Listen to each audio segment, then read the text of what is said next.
Ready? Start. Provision of efficient and world-class infrastructure is critical for our growth aspirations.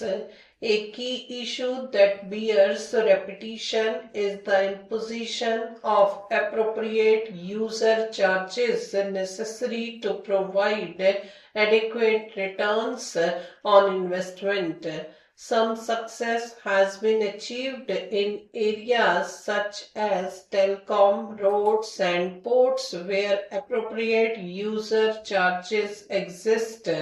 With the tariff rationalization and other bold measures introduced by my colleague, the Minister of Railways, we can expect the railways to serve well the key transportation needs of the country in the years to come. Other areas such as power, urban infrastructure, other transportation and the like continue to experience great difficulty because of the lack of appropriate user charges. Restoration of financial viability in the power sector remains crucial. The average rate of return for all SEBs is about minus 40% and their combined losses continue to increase. Hence, this is one of the foremost challenges not only in the power sector but also for the fiscal health of the state governments and the overall performance of the economy. In recognition of these severe problems, the Prime Minister held a meeting with state chief ministers on March 3, 2001.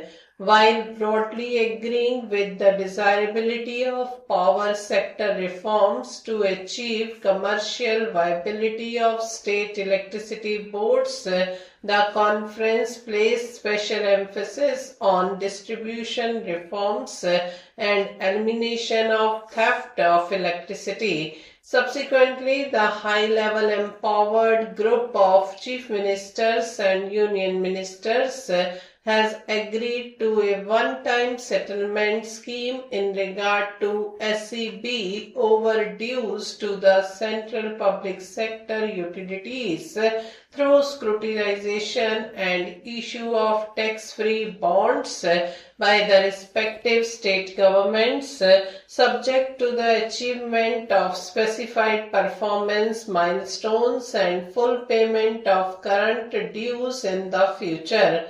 I would urge upon the states to come forward and implement the scheme speedily.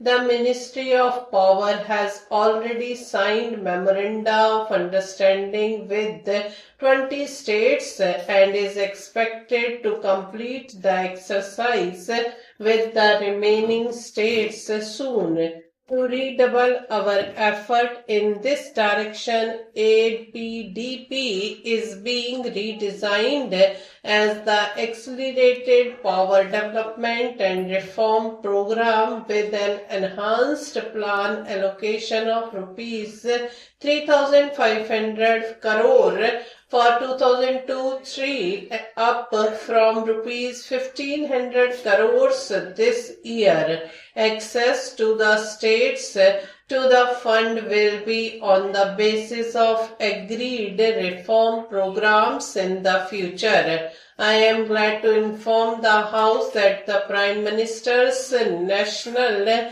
Highway Development Program, launched 3 years ago, is progressing well. It now promises to achieve a totally new scenario in the road sector. The Golden Quadrilateral will be completed substantially by December 2003, a year ahead of schedule. The North-South and East-West corridors have a length of 7,300 kilometers, of which 716 kilometers have already been four-laned. With the assistance of multilateral funding, other borrowings by the National Highway Authority of India with government guarantee and other innovative financing schemes. The funding for this phase will be fully tied up in 2002-03. The present port trust structure does not allow Indian major ports to have the flexibility needed for efficient management and for raising institutional funding. It is therefore proposed to corporatize major ports in a phased manner. Private sector investments have been facilitated and 17 projects worth more than rupees 4,500 crore have already been approved and another 8 projects worth more than rupees 3,200 crore are under consideration. With corporatization of existing ports and new private sector ports coming up, the regulatory structure will be strengthened. The government has already announced its decision to upgrade the international airport at Delhi, Mumbai, Chennai and Kolkata to the standards of world-class airports by inducting private sector management and investment through long-term leasing systems.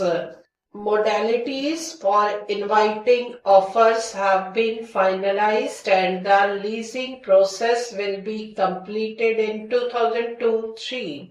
Private sector participation in greenfield airports will be encouraged through a package of concessions, availability of land and related infrastructure from the state governments, exemption from levy of inland air travel tax and foreign travel tax on departing passengers for projects located in states that charge sales tax on aviation fuel at central sales tax rate, charging of advanced development fee by way of additional passenger service fee at the existing airports for help in financing of the greenfield airport and levy of user development fee at the new Airport Authority of India.